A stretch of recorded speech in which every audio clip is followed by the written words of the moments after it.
एक बहुत ही गहरा सवाल आया है मेरे पास कि रियल प्रमोशन किसे कहते हैं। निश्चित रूप से जिन्होंने भी ये सवाल पूछा है वो स्पिरिचुअल अवेकनिंग के बहुत गहरे एक प्रोसेस से गुजर रहे हैं। आप अगर मेरी राय जानना चाहते हैं तो निश्चित रूप से सैलरी बढ़ना या एक स्टेज से दूसरे स्टेज में नौकरी में जाना, ये प्रमोशन तो इल्यूजन है, ये रियल प्रमोशन नहीं है। रियल प्रमोशन एक्चुअली आपकी जो एनर्जी है, आपकी जो फ्रीक्वेंसी है एनर्जी की, उसका यूनिवर्स के साथ, कॉस्मिक एनर्जी के साथ ट्यून्ड होना और कुछ इस तरह से ट्यून्ड होना कि आप किसी भी परिस्थिति में सम रहे, बैलेंस रहे, कोई भी परिस्थिति ना आपको अपनी जगह से हिला ना पाए। ये एक स्टेज है। इसके भी आगे जो पहुंच पाते हैं ना, बहुत मुश्किल से पहुंच पाते हैं, वो तो सिद्ध लोग ही होते हैं या जो कड़ी मेहनत करते हैं वो पहुंच पाते हैं। वो स्टेज है कि आप शरीर से मतलब फिजिकली किसी जगह पर न रहते हुए भी किसी एकदम दूसरी जगह पर, जहां आपको पता भी नहीं है, वहां कुछ ऐसा हो रहा हो जो आपके फेवर में बाद में काम करे। तो ये कैसे होता है? ये एक्चुअली आपकी एनर्जी तब यूनिवर्स के साथ इतना ट्यून्ड हो जाती है कि यूनिवर्सल फोर्सेस खुद ही ऐसी बातों को ना पॉसिबल बना देती है। क्योंकि हम लोग अगर साइंटिफिकली देखें ना तो हम लोग क्वांटम ओशन में रहते हैं और ये जो क्वांटम पार्टिकल्स हैं पूरे यूनिवर्स में फैले हुए हैं। हम समंदर में रहते हैं क्वांटम। तो आप अपनी एनर्जी से, अपनी थॉट एनर्जी से जो कुछ भी क्वांटम ओशन में रिलीज करते हैं ना, वो बह करके कहीं तक भी जा सकता है। आपकी फ्रीक्वेंसी जितनी हाई होगी, ये क्वांटम ओशन के जो वेव्स हैं वो उतनी ही दूर तक जा सकते हैं।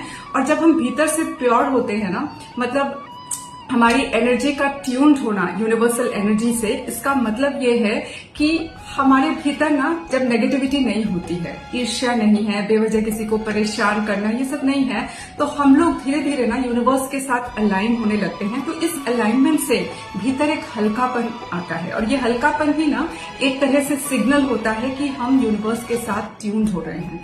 तो ऐसी ट्यूनिंग से कई बार ऐसा होता है कि हम नहीं भी जानते हैं, कई ऐसी जगह जहां हमारे ही फेवर में कुछ डिसीजन लिया जा रहा होता है, भले ही हमारा नाम ना हो वहां पर, लेकिन वहां कुछ ऐसा हो रहा है जो कुछ ऐसी बातें जो हम चाहते हैं उसके फेवर में चीजें जा रही होती हैं। ऐसा होता है। उससे भी आगे अगर कहा जाए ना कि जब शरीर खत्म हो जाता है, अगर हम शरीर में रहते हुए अपनी फ्रीक्वेंसी को ऐसे ट्यून कर पाते हैं, किसी चीज को बहुत ज्यादा चाह पाते हैं, किसी काम को, जैसे सोल मिशन, तो शरीर जब नहीं रहता ना तब भी हम इन्फ्लुएंस कर पाते हैं उस काम को किसी और शरीर में जब ये काम हो रहा है तो उनकी मदद करके।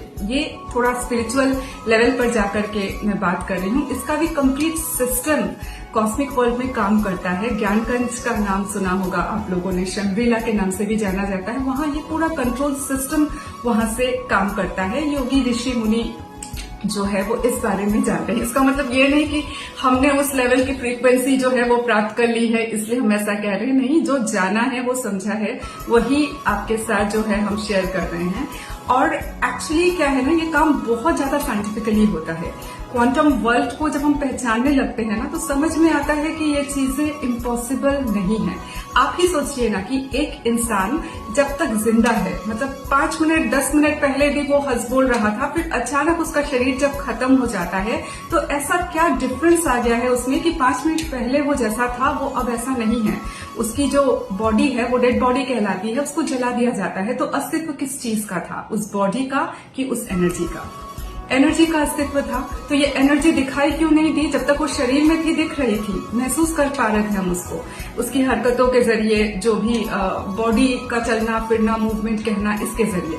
लेकिन उसका निकल जाना नहीं दिख रहा है। क्वांटम पार्टिकल्स एक्चुअली इतनी स्पीड हासिल कर सकते हैं कि वो सूरज की रोशनी या लाइट से तेज दौड़ सके। जो चीज लाइट से ज्यादा तेज दौड़ती है ना, वो हमारी फिजिकल आंखें उसे सेंस नहीं कर पाती। ये क्वांटम वर्ल्ड की रियलिटी होती है, इसीलिए उस एनर्जी को हम सेंस नहीं कर पाते जो कि शरीर के भीतर काम करवा रही थी। जब शरीर से बाहर वो निकल गई तो शरीर जो है वो जला दिया जाता है। हम सोचते हैं कि अस्तित्व है ही नहीं, एनर्जेटिक अस्तित्व हम देख ही नहीं पाते हैं। लेकिन होता क्या है पता है कि हम जैसे लोग, हम आप जैसे साधारण लोग जो हैं, वो क्वांटम वर्ल्ड को जान करके, इस वर्ल्ड के साइंस को जान करके धीरे धीरे ना अपनी एनर्जी को कॉस्मिक एनर्जी के साथ ट्यून कर सकते हैं। ये कॉस्मिक एनर्जी के बारे में जानना, क्वांटम वर्ल्ड के बारे में जानना और फिर धीरे धीरे प्रैक्टिस के जरिए अपनी फ्रीक्वेंसी को ट्यून करना। तरीका सिर्फ एक है कि अपने आचरण में शुद्धता, खानपान में शुद्धता और साथ ही अपनी सोच में शुद्धता। किसी के लिए ईर्ष्या नहीं, बेवजह परेशान करना नहीं। तो धीरे धीरे ये जो हल्कापन आप महसूस करने लगोगे ना, वही एक्चुअली ट्यूनिंग है। और यही पता है love for environment and love for nature भी है। Love for environment and nature ना सिर्फ ग्रीनरी तक, क्लाइमेट बचाने तक, जानवरों को बचाने तक सीमित नहीं है।